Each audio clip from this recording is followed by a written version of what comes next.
Good afternoon. Thank you for joining us today. Many familiar faces from yesterday back again. We are pleased to have Dr. Fauci here with us as part of the President's commitment to have public health experts lead our communication with the American people about the pandemic. Just to give you a bit of a run of show here, Dr. Fauci will speak at the top about the state of the pandemic, the status of vaccines. He'll take some of your questions.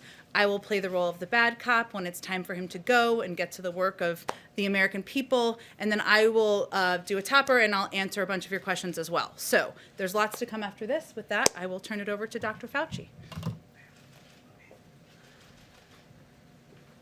Thank you very much. And I'm going to just spend a couple of minutes just summarizing the status of where we are.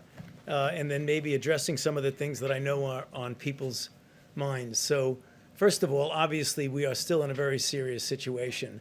I mean, to have over 400,000 deaths is something that, is unfortunately historic in the very bad sense. When you look at the number of new infections that we have, it's still at a very, very high rate. Hospitalizations are up. There are certain areas of the country, as I think you're all familiar with, which are really stressed from the standpoint of beds, from the standpoint of the stress on the healthcare system. However, when you look more recently at the 7-day average of cases, remember we were going between 300,000 and 400,000 and 200,000 and 300,000. Right now it looks like it might actually be plateauing in the sense of turning around. Now, there's good news in that, but you have to be careful that we may not be seeing perhaps an artifact of a slowing down following the holidays. So when we see that, we think it's real. But one of the things, and it's interesting, I'm sort of getting a deja vu standing up here because I said something like this almost a little bit less than a year ago when we were talking about the acceleration of cases in the late winter, early spring of 2020 when we were having New York City metropolitan area being the epicenter of what was going on, that there are always lags, so please be aware of that when you have cases and then a couple of weeks later you see it represented in hospitalizations, intensive care, and then a couple of weeks later in deaths. So you have almost a paradoxical curves where you see something plateauing and maybe coming down at the same time as hospitalizations and deaths might actually be going up. So this is something that I just put on your radar screen. It is not an unusual thing to see that sort of thing. The other point I want to make is one that we're getting asked a lot regarding questions. That is, what is it about these mutants that you're hearing about? The mutants in the UK, which we know are in about 20 plus states, the mutants that we're seeing in South Africa and in Brazil. First of all, we need to understand that RNA viruses like coronaviruses mutate all the time. Most of the mutations don't have any physiological relevance with regard to the function of the virus itself. However, every once in a while, you get mutations, either singly or clustered in combinations, which do have an impact. So what have we learned thus far? And I want to emphasize thus far because we're paying very, very careful attention to this, and we take it very seriously. At least from the experience that our colleagues in the UK have had, the one that is in the UK appears to have a greater degree of transmissibility, about twice as much as what we call the wild type original virus. The one that is in South Africa is a bit different, and I'll get to that in a second. So it does look like it increases the transmissibility. They say correctly, on a one-to-one basis, it doesn't seem to make the virus more virulent or have a greater chance of making you seriously ill or killing you. However, we shouldn't be lulled into complacency about that, because if you have a virus that is more transmissible, you're going to get more cases. When you get more cases, you're going to get more hospitalizations. And when you get more hospitalizations, you're ultimately going to get more deaths. So even though the virus on a one-to-one basis isn't more serious, the phenomenon of a more transmissible virus is something that you take seriously. The next thing is, does it change enough to interfere with the efficacy of a whole group of monoclonal antibodies that many of you are aware of? The monoclonal antibodies that are being used for treatment in some cases and prevention. Since monoclonal antibodies bind to a very specific part of the virus, when there's a mutation there, it has much greater a chance of obliterating the efficacy of a monoclonal antibody. And we're seeing in the much more concerning mutations that are in South Africa and in some respects Brazil, which is similar to South Africa, that it is having an effect on the monoclonal antibodies. The real question that people are quite clearly interested in is, what is the impact on the vaccine? And so far, literally, we have this new phenomenon that are preprint journals where people get data and they put it into a preprint server where it hasn't yet been peer reviewed. But you have to pay attention to it because it gives you good information quickly. Ultimately, it gets confirmed. And we're seeing them coming out over the last few days. And what they're saying is that what we likely will be seeing is a diminution, more South Africa than UK. UK is that diminution in what would be the efficacy of the vaccine-induced antibodies. Now, that does not mean that the vaccines will not be effective. And let me explain why. There's a thing called a cushion effect. So if you have a vaccine like the Moderna and the Pfizer vaccine that can suppress the virus at a dilution, let's say, of 1 to 1,000, and the mutant influences it by bringing it down to maybe 1 to 800 or something like that, you're still well above the line of not being effective. So there's that cushion that even though it's diminished somewhat, it still is effective. That's what we're seeing, both certainly with the UK, which is very minimal effect. We're following very carefully the one in South Africa, which is a little bit more concerning, but nonetheless not something that we don't think that we can handle. What is the message? Because someone could say, now wait a minute, if you have the possibility that the vaccines are diminishing in their impact, why are we vaccinating people? No. It is all the more reason why we should be vaccinating as many people as you possibly can. Because as long as the virus is out there replicating, viruses don't mutate unless they replicate. And if you can suppress that by a very good vaccine campaign, then you could actually avoid this deleterious effect that you might get from the mutations. Bottom line, we're paying very close attention to it. There are alternative plans. If we ever have to modify the vaccine, that is not something that is a very onerous thing. We can do that given the platforms we have. But right now, from the reports we have, literally as of today, it appears that the vaccines will still be effective against them. With the caveat in mind, you want to pay close attention to it. So, Jim, why don't I just stop there and then maybe just answer some questions on anything else that I said. So, yeah. How helpful would it have been if Amazon got involved with the federal response to COVID-19 before Biden took office?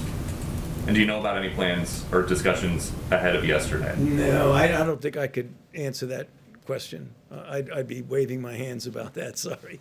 Well, you know, one of the new things in this administration is if you don't know the answer, don't guess. Just say you don't know the answer. Yeah.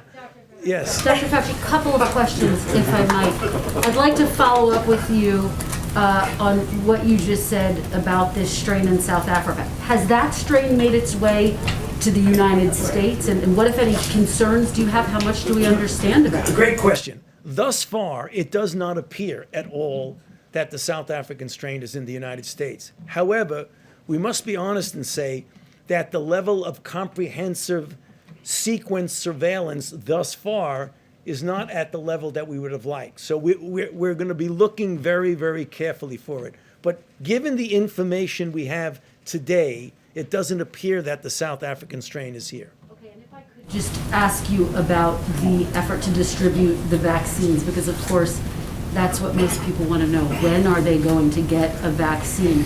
Is the Biden administration starting from scratch with the vaccine distribution effort, or are you picking up where the Trump administration left off? No, I mean, we certainly are not starting from scratch because there is activity going on in the distribution. But if you look at the plan that the president has put forth, about the things that he is going to do, namely get community vaccine centers up, get pharmacies more involved, where appropriate, get the Defense Production Act involved, not only perhaps with getting more vaccine, but even the things you need to get a good vaccine program. For example, needles and syringes that might be more useful in that.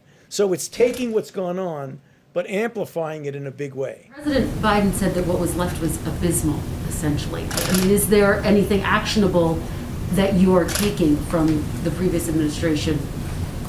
Well, Is that delaying your efforts to get the vaccine? I mean, that's the question. no, I mean, we're coming in with fresh ideas, but also some ideas that were not bad ideas with the previous administration. You can't say it was absolutely not usable at all. So we are continuing, but you're going to see a real ramping up of it. One more final question. You had said that most people will be vaccinated by the middle of 2021. Is that still your expectation? Yes, it is. I mean, I believe that the goal that was set by the president of getting 100 million people vaccinated in the first 100 days is quite a reasonable goal.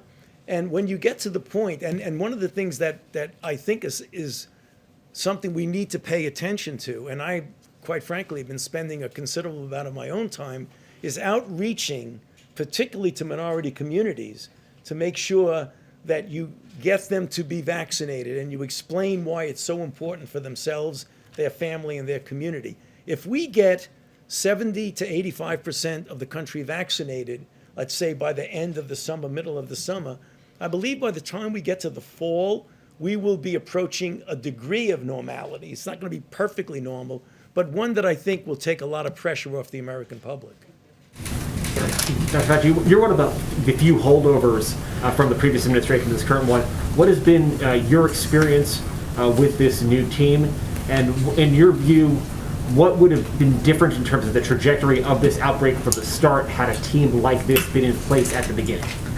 Well, I can tell you my impression of what's going on right now. The team, I don't know if I can extrapolate other things, but one of the things that was very clear as recently as about 15 minutes ago when I was with the president is that one of the things that we're going to do is to be completely transparent, open, and honest. If things go wrong, not point fingers, but to correct them and to make everything we do be based on science and evidence. I mean, that was literally a conversation I had 15 minutes ago with the president. And he has said that multiple times.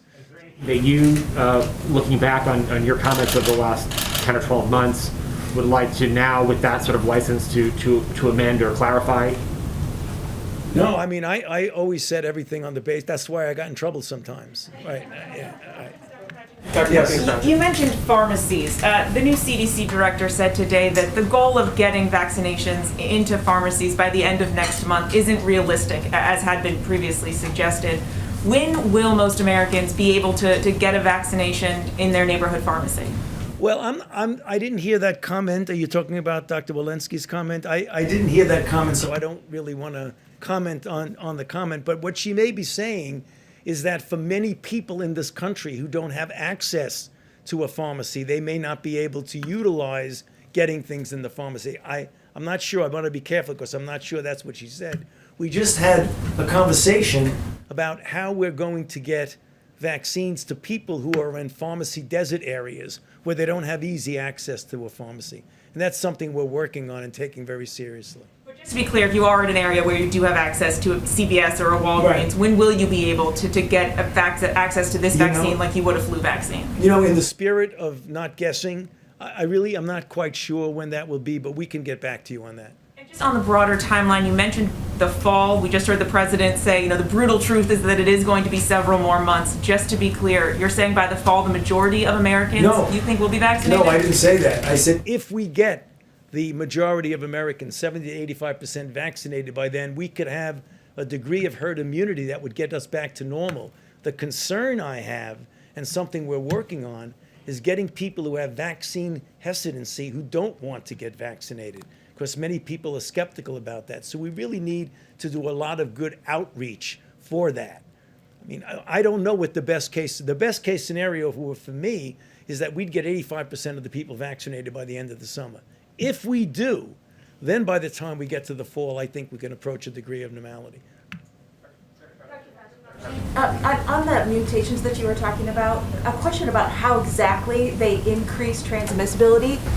Yeah. Does it take less exposure time to get it, or does No, it? what it is that you can do in vitro in a test tube setting, binding an affinity to the receptors, which you have in your nose, in your lung, in your GI tract.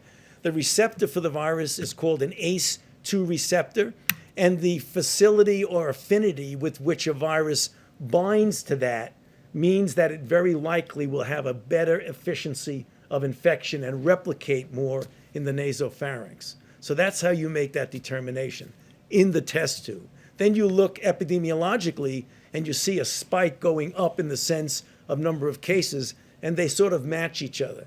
A virus that has the ability to easily bind to and replicate with your receptors is one that likely will spread easier. Mean that you'd have more viral load? Oh, you could, yes. In fact, it would mean, because if it binds more easily, it could replicate in the nasopharynx more easily, and it is likely that you would have a higher viral load. Make masks less effective in that case? No, it makes it the reason why you absolutely should be wearing a mask. It doesn't necessarily make it less effective. If you properly wear a mask, then you'll be okay. The UK strain, do you have any data on how widespread that strain is in the United States? Well, I think it's in at least 20 states that people have mentioned exactly. The real question that's going to be asked, is it going to become the dominant strain, or will the strains we already have prevent it from flourishing and being the more dominant strain? But it is here for sure. Yeah. Dr. Fauci. Yeah. Just a follow-up on vaccines. Some state and local authorities are saying that they would be able to distribute more vaccines if they had more. Is the Biden administration now trying to increase production by Moderna and Pfizer in the next 6 weeks? Yeah, as well as to utilize what we hope will be another player in the field, the J&J, Janssen, as well as other of the companies. But also, as the president has said in his plan, to do whatever he can to expand the availability of vaccines, whatever that is. I mean, he said that he's going to just use every possibility, including the Defense Production Act. Can you explain the discrepancy between what some states are saying about needing more vaccines and the CDC saying that a lot of vaccine is still remaining on people's or on their shelves?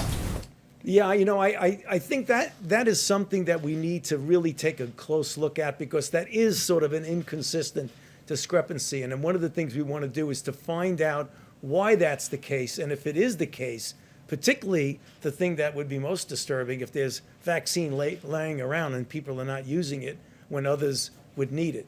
But I don't know the answer to that question, but we need to look into it. Dr. Fauci, you've joked a couple times today already about the difference that you feel in being kind of the spokesperson for this issue in this administration versus the previous one. Can you talk a little bit about how much different do you feel, less constrained?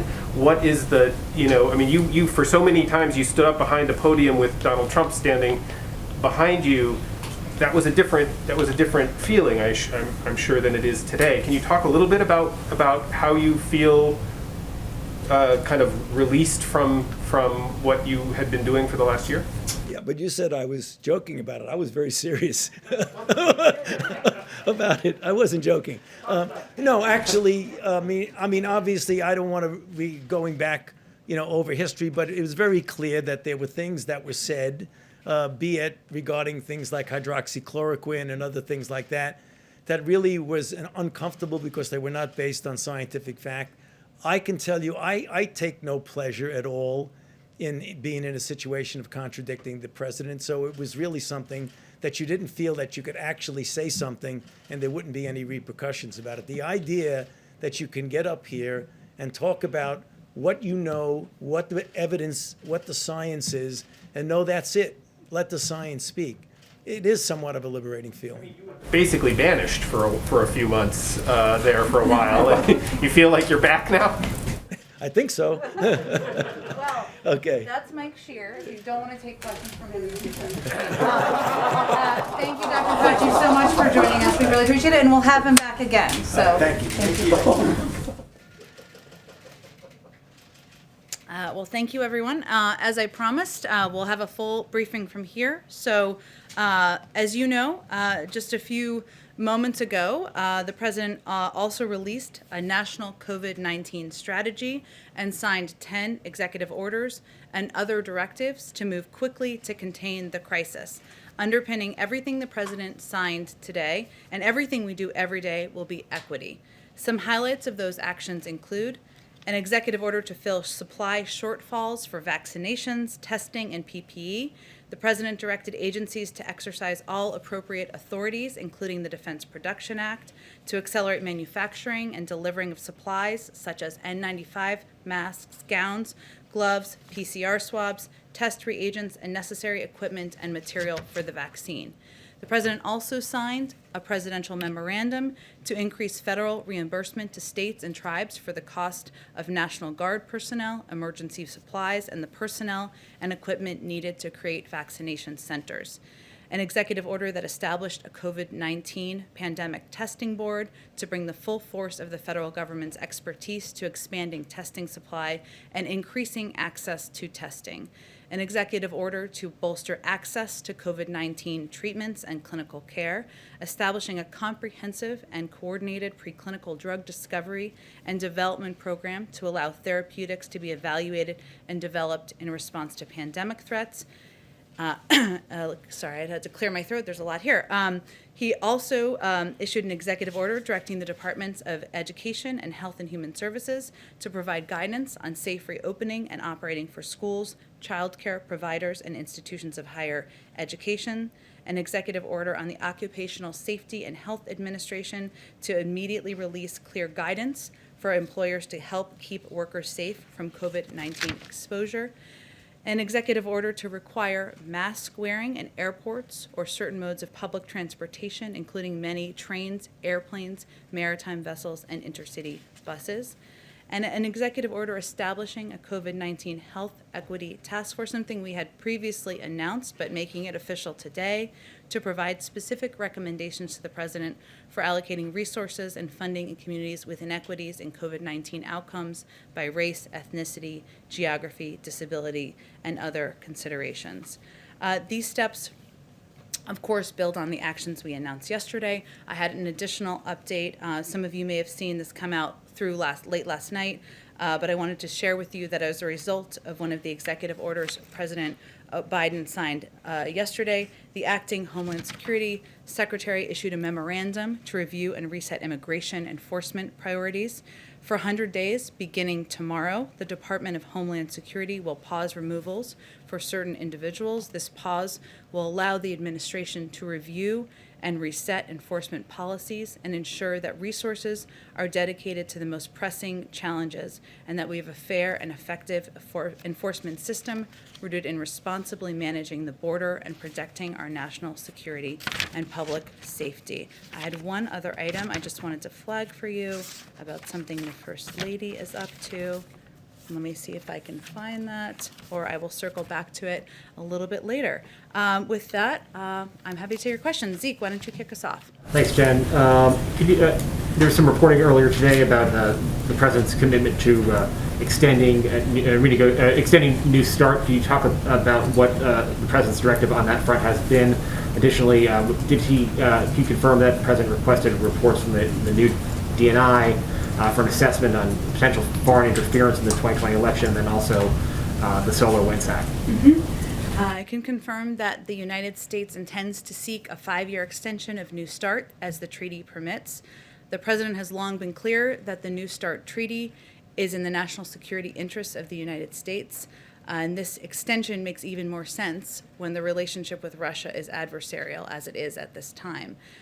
New START is the only remaining treaty constraining Russian nuclear forces and is an anchor of strategic stability between our two countries. And to the other part of your question, even as we work with Russia to advance U.S. interests, so too we work to hold Russia to account for its reckless and adversarial actions. And to this end, the president is also issuing a tasking to the intelligence community for its full assessment of the SolarWinds cyber breach, Russian interference in the 2020 election, its use of chemical weapons against opposition leader Alexei Navalny, and the alleged bounties on U.S. soldiers in Afghanistan. So that's hopefully answered all of it. That was a mouthful. And just changing gears for a quick second to COVID and the negotiations with Capitol Hill, how long is the president willing to pursue bipartisanship? Democrats are already talking about a reconciliation process. Is there given the critical need for some sort of aid here that the president's talking about, is there a deadline at which he's giving Republicans, is it February 1st? Is it President's weekend, by which he'll say, no, we're going to do this by reconciliation instead?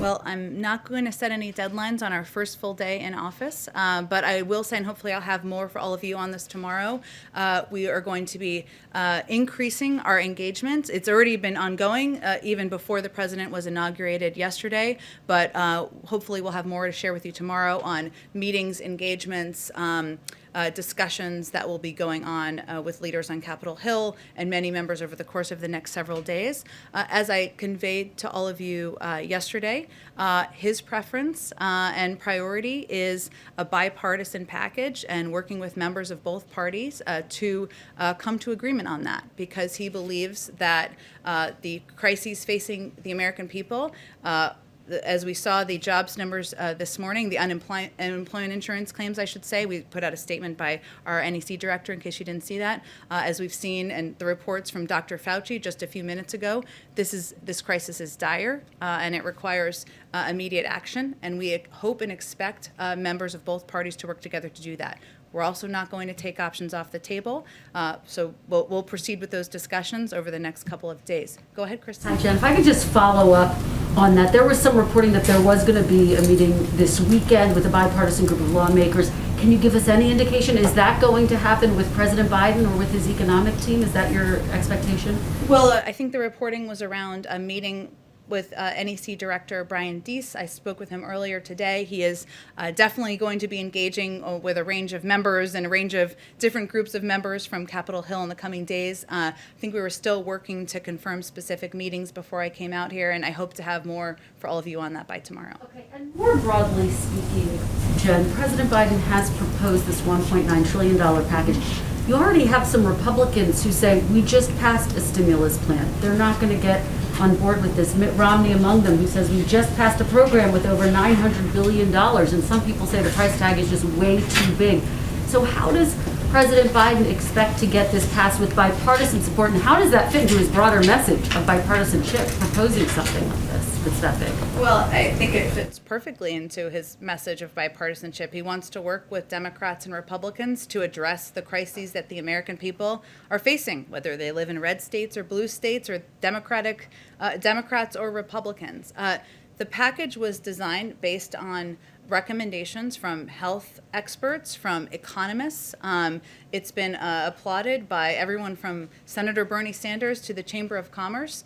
And there are specific pieces in there that are meant to serve as a bridge for the American people, including a large percentage of it that's for unemployment insurance, funding for vaccine distribution, something that is pivotal, as we've already been discussing here today, for reopening of schools. So part of the discussion we'll be having with members is what do you want to cut? And this is a plan that he feels addresses the crisis at the moment. One quick follow-up on that. The work of the Senate is being held up by this dispute over the filibuster. Where does President Biden come down on that?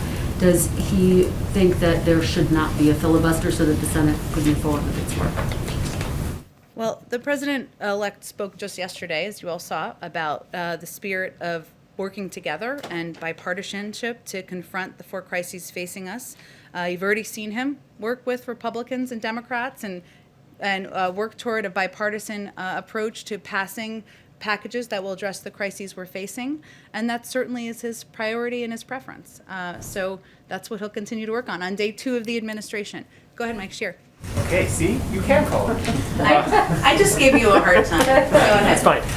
So I want to push you a little bit more on that question. Like, if there's this call for unity that the president made in his speech yesterday, but there has so far been almost no fig leaf even to the Republican Party.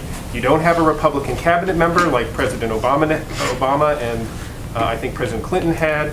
The executive orders that he's come out the gate have been largely designed at erasing as much of the Trump legacy as you can with executive orders, much of which the Republican Party likes and agrees with. You've put forth an immigration bill that has a path to citizenship but doesn't do much of a nod towards the border security. And you've got a $1.9 trillion COVID relief bill that has, as folks have said, already drawn all sorts of criticism. Where is the actual action behind this idea of bipartisanship? And when are we going to see one of those, sort of substantial outreaches that says this is something that, the Republicans want to do too? Well, I guess what I would send back to you, there was a lot in there, so let me do my best here. But Mike, is unemployment insurance only an issue that Democrats in the country want? Do only Democrats want their kids to go back to schools? Do only Democrats want vaccines to be distributed across the country? He feels that package is designed for bipartisan support. I will also say that we've also had some positive developments on our confirmations and our nominees. Last night, as you all saw, the president's nominee, now confirmed leader, first female leader of the intelligence community, was confirmed with a vote of 84 to 10. You can check me on that, but an overwhelming vote. We've seen progress today on the nomination and hopeful confirmation of Lloyd Austin. So there is movement supported by both sides of the aisle and members of both parties. I think if you talk to Democrat or Republicans on the Hill, which I know many of you do, they will say they're not looking for something symbolic. They are looking for engagement. They're looking to have a conversation. They're looking to have a dialogue. And that's exactly what he's going to do. Go ahead, Mary. On that, has the president reached out to congressional leaders to sit down and discuss this relief package? Will he be? How much personal involvement is he going to have in this process? I expect he will be rolling up his sleeves and will be quite involved in this process, Mary. And yesterday was quite a busy day for him, as you all know. His schedule was minute by minute, and his family was here. But he was involved even before yesterday, having conversations with members of both parties, picking up the phone and having those conversations. He saw, of course, members of both parties. He invited leaders from both parties to join him at church. Obviously, that wasn't really a discussion about specifics of the bill, but he did have an opportunity to talk about his agenda and working together on his agenda moving forward. But I think you will see him quite involved in the days ahead, but you will also see the vice president quite involved. You will also see policy leaders like Brian Deese and others in the administration quite involved and having conversations with both Democrats and Republicans. But no plans right now to sit down with them.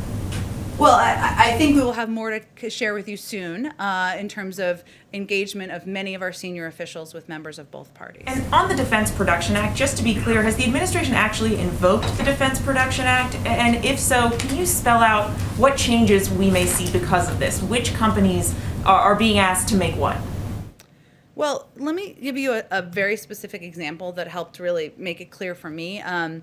One area is to acquire more low dead volume syringes. And what that does is these specialized syringes allow pharmacists and vaccinators to extract an extra dose of the Pfizer vial, so making more doses available, of course. It also prioritizes the Defense Production Act raw materials that are used to produce the vaccine, so reducing bottlenecks. And it enables manufacturers, us to empower and invoke, I guess, an action from manufacturers to make sure we have the materials we need to get the vaccines out the door and in the arms of Americans. In terms of, obviously, he signed it this afternoon. I'll have to just circle back with you on what it means, if it's officially invoked in this moment or if it takes some time, and we can circle back with you after the briefing. Go ahead, John. On stimulus, is the White House drafting a legislative bill? You mean in terms of the what he announced last Thursday? Well, he announced what his specific ideas will be and what his vision is. But right now we're having discussions with members of both parties, as we have for the last week, about what that will look like. Okay, so no bill draft coming out of the White House is what I'm saying. Well, I'm happy to talk to our legislative team about that. I think what was important to the president was to outline what his vision would be. This is how the process should actually work, right? The president outlines, here's my vision, here's what I think should be in a package. Let's have discussions, let's have engagements with both parties, and let's see what comes out of the sausage making at the other side. Go ahead, Anita. I'll come back to you. I'm sorry, I keep missing. Just following up on what Kristen asked, I don't think I heard an answer about whether the president supports keeping the filibuster, where he sits on that. Has he talked to Senator Schumer about that? I mean, he served there a long time. What are his thoughts on that? I think what I was conveying to Kristen is that the president has been clear. He wants to work with members of both parties and find bipartisan paths forward. And I don't have any more conversations to read out for you at this point in time. Specifically answer that, unless I'm not understanding your answer. I don't think I have more to add to my answer. And then just on the impeachment trial, I know that there was some talk about sort of the Senate doing both things at the same time, two things at once. There's some reporting this afternoon that Republicans are pushing to have the impeachment trial start in February. Where do you all stand still now on that? Are you still looking for that both paths to happen at the same time? Would it be preferable to do that first, or are you okay with later, as some Republicans are talking about?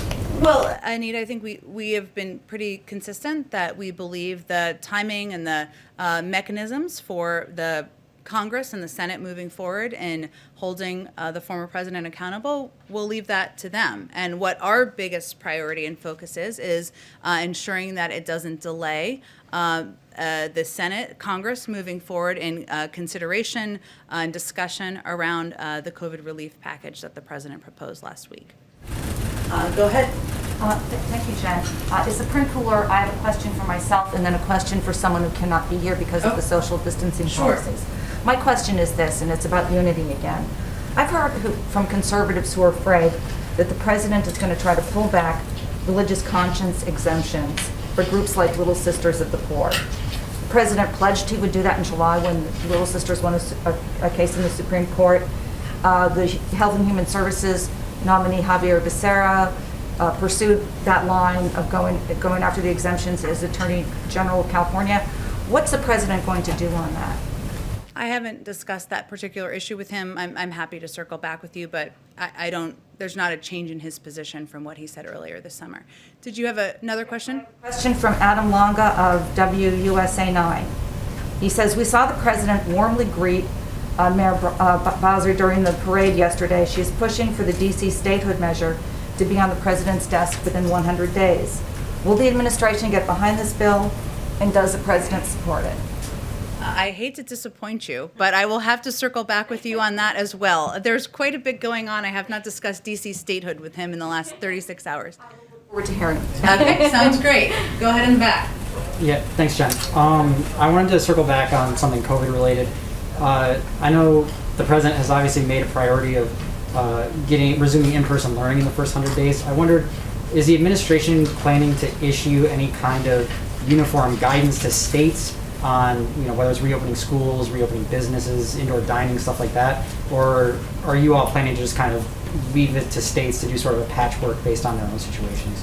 Well, as Dr. Fauci conveyed, our objective is to ensure that health and medical experts are leading the effort in delivering guidance, determining guidance, and also communicating it with the public whenever possible. And any guidance would come, of course, as you know, from the CDC.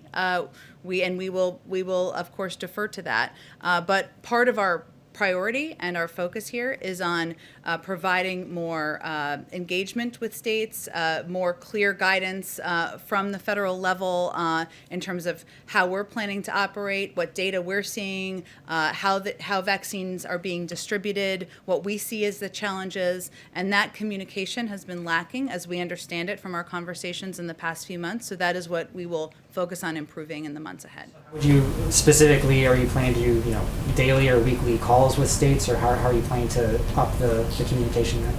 Well, we have an entire COVID team, as you know, who are now, most of them are official, and part of their role will be engaging with governors, Democrats and Republicans, mayors, local elected officials to gain a better understanding of what's happening on the ground. That will be how they're going to be intaking a great deal of information. Obviously, health care providers and experts on the ground as well.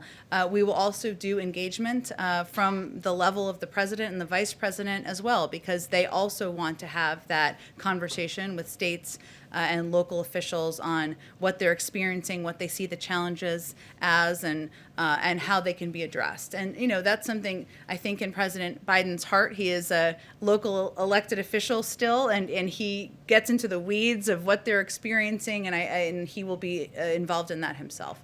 Go ahead and then go way back. Thanks, Jen. There's a lot of really big things that the administration wants to do: infrastructure, the stimulus, tax reform. Can you sort of lay out the cadence for us over the upcoming year? How do you envision those three major things playing out? What's the order? When do you think those will be taken up? When will they happen? Well, what I can lay out for you on our first full day here is what our initial priorities are, and they revolve around addressing the 4 crises that the president has stated that the country is facing, including getting the pandemic under control, getting people back to work, addressing our climate crisis, and addressing racial equity. And so, go ahead. Sorry. No, I was going to ask you, do you think tax reform happens in 2021?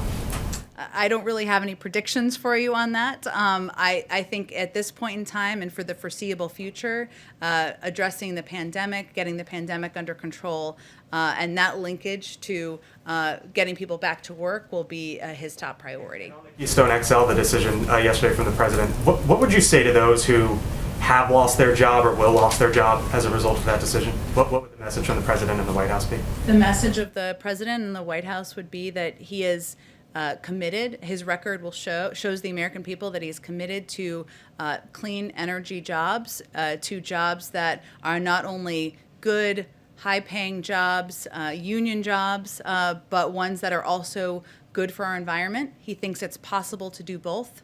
He led an effort when he was the vice president to put millions of people to work with both of those priorities in mind, and he will continue to do that as president. But he had opposed the Keystone Pipeline back in 2013 when it was when there was a consideration of the permit, or sorry, I don't think it was 2013. I think it was a little bit after that.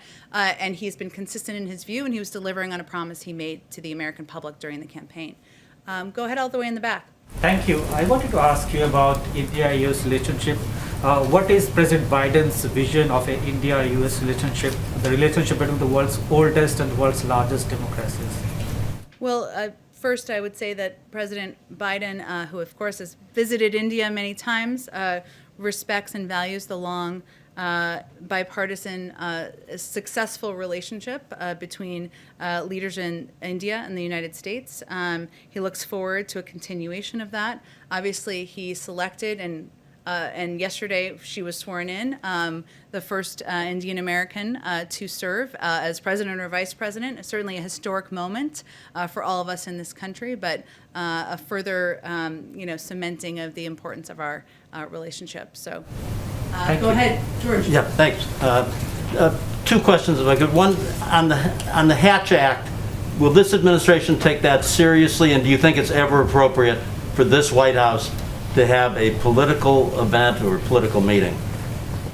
Well, as you know, there are some political events that are acceptable, but we certainly take the Hatch Act seriously and will abide by that. And you will not see a political rally on the south lawn of the White House with under President Biden. The second one, this may sound trivial, but presidents and candidates have some events where they're fun for the candidate. The big crowd on the acceptance speech at the convention, the big crowd at the inauguration, big rallies. Because of COVID, this president has been denied all those. Has he ever been at all wistful about sort of missing the fun parts of being a candidate and the inauguration? Not in front of me, George. I will say that even yesterday, or of the last couple of days, he tried to find a moment of joy with his family and with his grandchildren, who bring him a great deal of joy, and a recognition of course, the great responsibility he has on his shoulders, but a moment in history that he was playing a very important part of. So I would say he's been in public office, as you all know, for decades, and he's had many joyful moments, but this moment, serving as president, coming in at a crisis where thousands of people are dying from a pandemic every day, millions of people are out of work, is not really a time for daily joy as the leader of the free world, and he's focused on doing his job to get the work done for the American people. Go ahead. Why weren't President Biden and all members of the Biden family masked at all times on federal lands last night if he signed an executive order that mandates masks on federal lands at all times? At the inaugural Memorial, yes. I think, Steve, he was celebrating an evening of a historic day in our country, and certainly he signed the mask mandate because it's a way to send a message to the American public about the importance of wearing masks, how it can save tens of thousands of lives. We take a number of COVID precautions, as you know here, in terms of testing, social distancing, mask wearing ourselves, as we do every single day. But I don't know that I have more for you on it than that. But as Joe Biden often talks about, it is not just important the example of power, but the power of our example. Was that a good example for people who are watching who might not pay attention normally? Well, Steve, I think the power of his example is also the message he sends by signing 25 executive orders, including almost half of them related to COVID. The requirements that we're all under every single day here to ensure we're sending that message to the public. Yesterday was a historic moment in our history. He was inaugurated as President of the United States. He was surrounded by his family. We take a number of precautions, but I think we have bigger issues to worry about at this moment in time. Go ahead, Anita. Jen? You mentioned. Oh, sorry, Jeff. Let me go to Jeff, Anita, because I already went to you, if that's okay. Jeff, go ahead. Thanks very much. Follow up on New START. Do you have any indication from Russia that they will object to the extension of 5 years, and has the United States already alerted Moscow about its desire? Well, we have not, obviously, as you know, a number of our nominees have talked about our intention during their confirmation hearings over the past couple of days of extending New START. I don't have any calls to read out for you, but I can check and see if any notifications or discussions have happened this afternoon. And a follow-up on something from yesterday, which I think you referred to, that President Biden had said that President Trump left him a very generous note, and he didn't want to talk about it until he spoke to President Trump. Are President Biden and former President Trump going to have a call? There's no call planned. What he was conveying is that he didn't want to release a private note without having agreement from the former president. But I wouldn't say he's seeking it through a phone call. He just was even trying to be respectful in that moment of a private letter that was sent.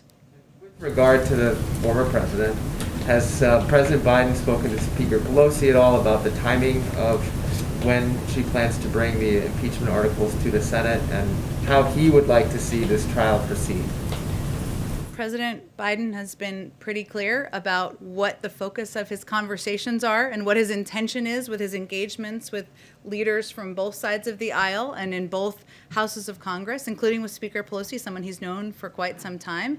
And that is his intention and focus on getting the COVID package through.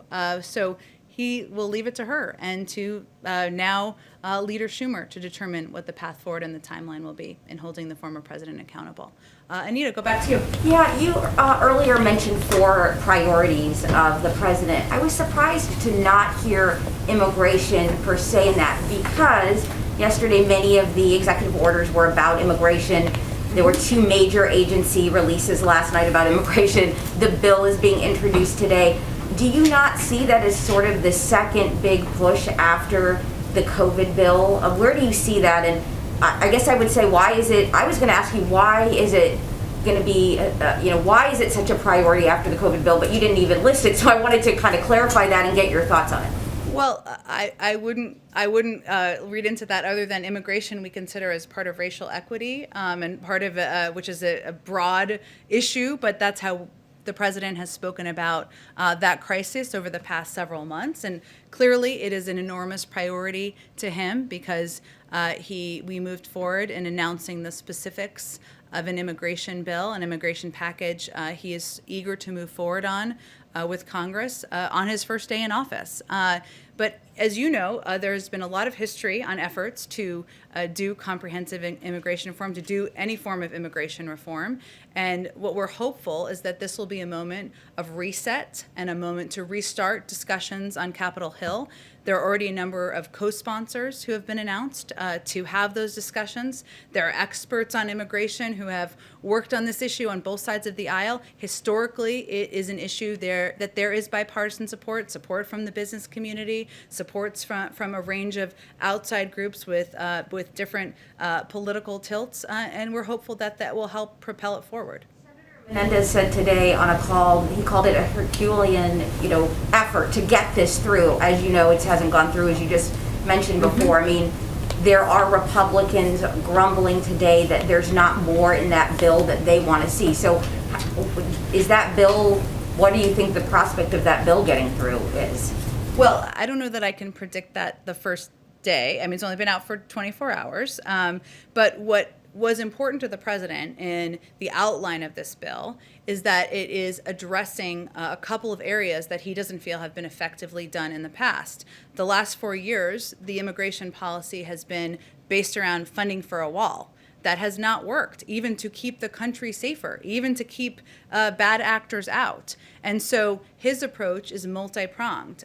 It is to do smart security that will help address and use technology to address key border crossings, address ports of entry more effectively and efficiently, and putting that oversight in the hands of the Department of Homeland Security. It will also help address root causes of migration, and that hasn't been in past bills, as you probably well know, Anita. It was not in the bill in 2013, but it's something that he has been an advocate for in his time in public office.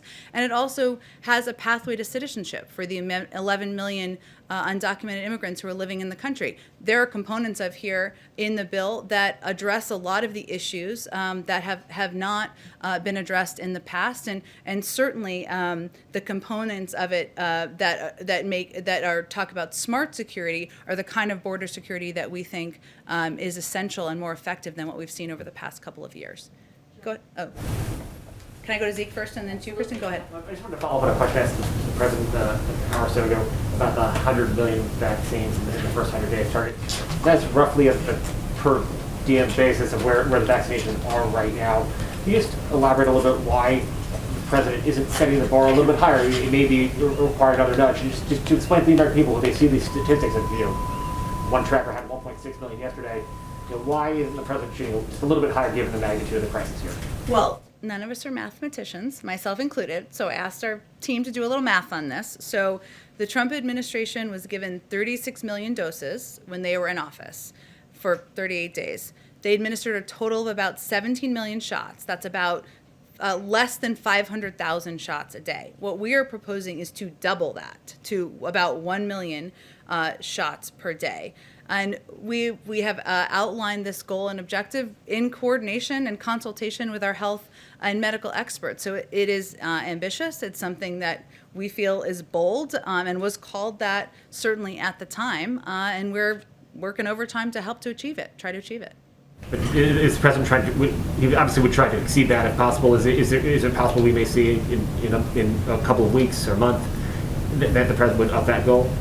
Well, Zeke, there are a lot of factors that go into determining how many shots can get into the arms of Americans. We feel confident we can achieve this goal. Obviously, there are other vaccines that are being considered at this point in time by the FDA. There is funding that will be needed for distribution. There are a number of steps that will help expedite at some point in time. But right now, our focus is on what many health and medical experts have consistently called a bold goal. I will note also that some of the reporting this morning, which Kristen asked about earlier, was that the Trump administration left us with no plan. It's hard for them to both be exactly true at the same time. And our team has been putting together a plan, our own plan, as Dr. Fauci talked about, for some time to achieve this goal. But he also mentioned that there are a number of challenges. It's not just about lining people up, as you all know, but for people watching in a football stadium and giving them shots. We have to overcome vaccine hesitancy. We have to get to health communities where they don't have access to health centers. that was outlined. A number of steps to address that were outlined in the president's plan today. This is a bold goal. We're going to work every day to achieve it, and we'll build from there. There's a lot more of the administration to go from there, and more work on COVID to be done. Go ahead, Kristen. Jen, President Biden is reversing a number of former President Trump's policies, and we're seeing some of former President Trump's staffers be placed on leave or be reassigned. Is there an attempt to purge Trump officials? Well, there's a new administration, so obviously there are a number of new officials in place. I know there was some reporting, for example, and I don't know if this is who you're referencing, so you tell me if not, of the head of the NLRB. That's an individual who was not carrying out the, anyone would tell you, not just from our administration, the objectives of the NLRB. And so they're no longer in their position, and we'll make those decisions as needed. So there's not an effort writ large, but you're reassessing individuals. Well, Kristen, as you know, when a new administration comes in, there's a massive changeover in political appointees and nominees and people who will serve in a variety of roles. There are some people, Christopher Wray as an example, I'll just bring him back up, who will continue to serve in his role. But we have great value for career officials, for the officials who have been the heart and soul of agencies across government since long before the Trump administration, but who have served through the Trump administration as well. On COVID, the question. Did the transition officials know before yesterday that Amazon wanted to get involved in such a meaningful way? We saw, not that I'm aware of. I'm happy to check. I mean, when the reporting came out, I asked the question, and I think internally, and what was conveyed to me, and I don't think we discussed this yesterday, was that we've had a lot of outreach, some privately, some publicly, from a range of businesses and private sector entities, and we certainly welcome that, and we'll be considering all of those offers and what makes the most sense in our plans and proposals. So, because there are some Trump officials saying they were never offered help from Amazon, and so they're essentially saying they think this was a political call for Amazon to wait while lives were hanging in the balance, but you're saying that is not the case. I'm not aware of the timeline of when Amazon reached out. That sounds like a question for Amazon to me. Jen, Go ahead. what did you think about all the pardons that Trump handed out on his way out the door? And do you know if the DOJ or anyone is reviewing any of those? Well, as you know, we nominated an attorney general just a couple of weeks ago, Merrick Garland. We're eager to get him confirmed in the coming weeks, hopefully soon. Our view on the pardons, Jennifer, is that it's not a model for how a Biden Justice Department would work. It's not a model, I should say, for how President Biden would use his own power. He would use his own power far more judiciously. But we are looking forward, and most important for us and for him is that the Justice Department, as we look ahead, is independent, makes decisions of their own accord, including the review of any investigations or judicial steps that have been taken. Can I do a follow-up? Jen, Thank you. Okay, I think we're about to conclude it here, but because it's my second day, let's take two more questions. Go ahead in the back. Attorneys. Yes. Is the president going to listen to the pardon attorney? President Bush told President Obama that he should use the pardon power early on. But we know that the pardon power has been in disrepute in the last week because of President Trump's pardons. Is President Biden going to try to use the power quickly? Or, I mean, you said judiciously. What's his take going to be? Well, judiciously, and I'm not saying you're conveying this, but just for clarity, is not meant to convey speed. It's just meant to convey how he approaches it. As you know, he has a long history on judicial issues, having served as the chairman of the Judiciary Committee many years ago. But on day two, I don't have any prediction for you in terms of how he would use pardon attorneys or the role, but he has great respect for and value for independence, as you know, and for the role of the judiciary and the independence of that role. Okay, last actual question. Sorry, Zeke, go I ahead. appreciate it, and I'm going to bounce off stuff here, conversations that may or may not have happened. Can you tell us, has President Biden spoken to the Fed chair, Jay Powell? If he hasn't, does he have any plans on speaking to him at any point in the near future? And generally speaking, how does the president view the stewardship of the Fed chair during this economic crisis? I don't have any calls to read out for you or to predict for you with the chairman of the Federal Reserve. He clearly has a great deal of respect and value for the Federal Reserve and the role they've played historically, given he nominated the former chair to serve as the first female Treasury Secretary. But I don't have anything more for you. I can venture to get more for you from our economic team. Thank you, everyone. I'll see you again tomorrow.